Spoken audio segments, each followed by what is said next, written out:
से कि हटाया गया है? पहला था कि मिली भगत है बीओ और हेडमास्टर जरीना खातून दोनों लोग मिल गए। पैसा वैसा का कुछ कई लोग डिमांड किया जी।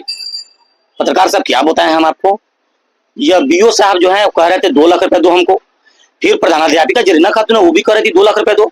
बताइए बीओ साहब पत्रकार साहब मैं कहां से 4 लाख रुपए दूंगा। नमस्कार, डीएसवाई न्यूज आप देख रहे हैं। मैं अभी घोड़ासान में हूँ, सलीम हैदर जी मेरे साथ में है, जिनके साथ में ये टोला बहाली जो टोला सेवक का जो बहाली हुआ था जिसमें भ्रष्टाचार का आरोप लगाए हैं। और इनका कहना है कि मेगा सूची में मेरा स्थान पहला नंबर पे आया था और जो इनके साथी थे जिनका स्थान 6ठा नंबर पे था उसका आज बहाली हो गया है और इनको अघोषित कर दिया गया है। इन्हीं से जानते हैं कि आखिर क्या क्या हुआ था और क्या क्या चीजें हुई है। क्या हुआ था सर, बताइए थोड़ा।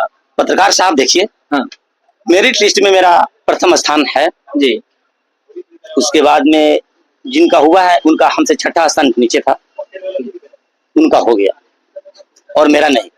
अब समझ सकते हैं कि मेरिट लिस्ट में सर का नाम आया था पहला स्थान पे और जिनका 6ठा स्थान आया था वो आज जॉब कर रहा है और इनको हटा दिया गया। अगर कहे तो क्या कारण था कि आपको छाटा गया और उसको जॉब दिया गया?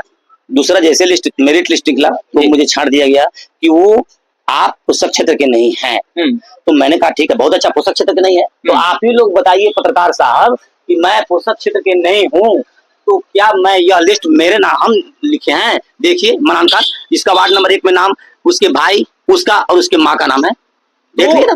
बिल्कुल बिल्कुल जी, ठीक उसी प्रकार पत्रकार साहब देखा जाए मेरा नाम सलीम हैदर, मेरा क्रमांक भी आप नोट कर लीजिए, देख लीजिए। तो जैसे कि इनको जिस कारण से अघोषित किया गया है, जिस कारण से इनको हटाया गया है, नाम इनको जॉब में नहीं रखा गया है, इसका कारण यही बताया जा रहा है, बीओ के द्वारा बताया जा रहा है जी।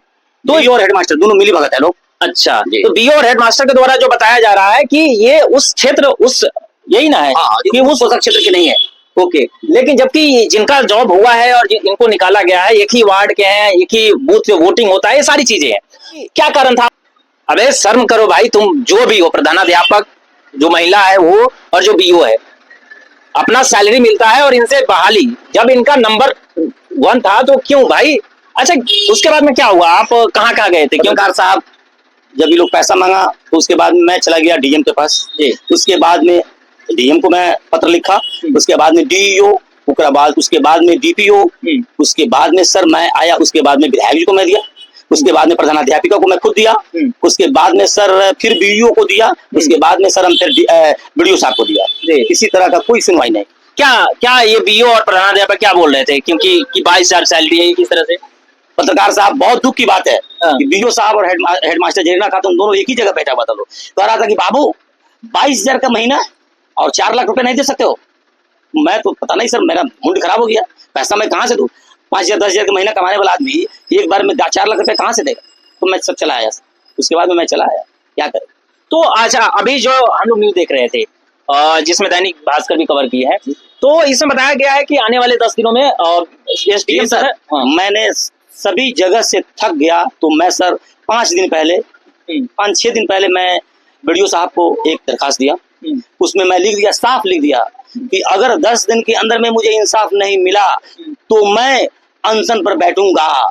और उसके बाद में बीडीओ साहब को देने के बाद में मैं एसडीओ साहब को मैं दिया, यही बात लिखा कि सर मगर मैं 10 दिन के अंदर में मुझे इंसाफ नहीं मिला तो मैं अनशन पर बैठूंगा, आत्मदाह करने के लिए भी मैं तैयार हूँ।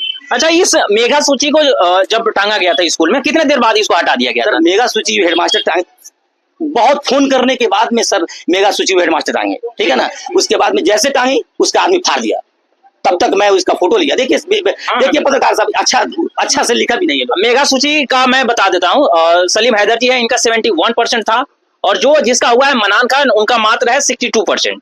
तो समझ सकते हैं जो काबिल व्यक्ति है आज वो घर में है और जो अगर इनसे जो अगर कहे तो कम ही पढ़ा लिखा होगा वो आज जॉब कर रहा है, यही बात है जी। देखिए सर कितना दुख का बात है, 72% वाले घर पर बैठेंगे और 62% वाले टीचर हो जाएंगे। तो भाई ये घोड़ासान में अगर कहे तो शिक्षा जो माफिया है, जिनका सर का जो आरोप लगा रहे थे जो प्रधानाध्यापक है उन पे और बीओ पे, ये खुलेआम रिश्वत मांग रहे हैं। ये सारी चीजें जो सर बताए हैं, आने वाले समय में क्या आपका कोई? सर 10 दिन तो मैं बोल दिया हूँ, अगर 10 दिन के अंदर में मुझे अगर इंसाफ नहीं मिला तो बस वहीं अनशन, उसके बाद कुछ नहीं। ऐसे एसडीओ साहब को दे दिए हैं, बीडीओ साहब जांच का आदेश दे दिए हैं, देखा जाए सर क्या हो रहा है। ओके, तो आज मेरे साथ में थे सलीम हैदर जी, जिनका साफ आरोप है कि जो यहाँ के बीओ है और जो प्रधानाध्यापक है वो इनसे 4 लाख रुपया का 2-2 लाख रुपया का रिश्वत मांगा, और ये खुलेआम बोल रहा है कि भाई आप 22,000 का महीना कमाओगे तो 2-2 लाख रुपया नहीं दे सकते हो। तो ये सर का आरोप है। तब तक के लिए आप सभी लोगों का बहुत बहुत धन्यवाद। मैं त्रिभुवन कुमार यादव, DSY न्यूज के साथ में।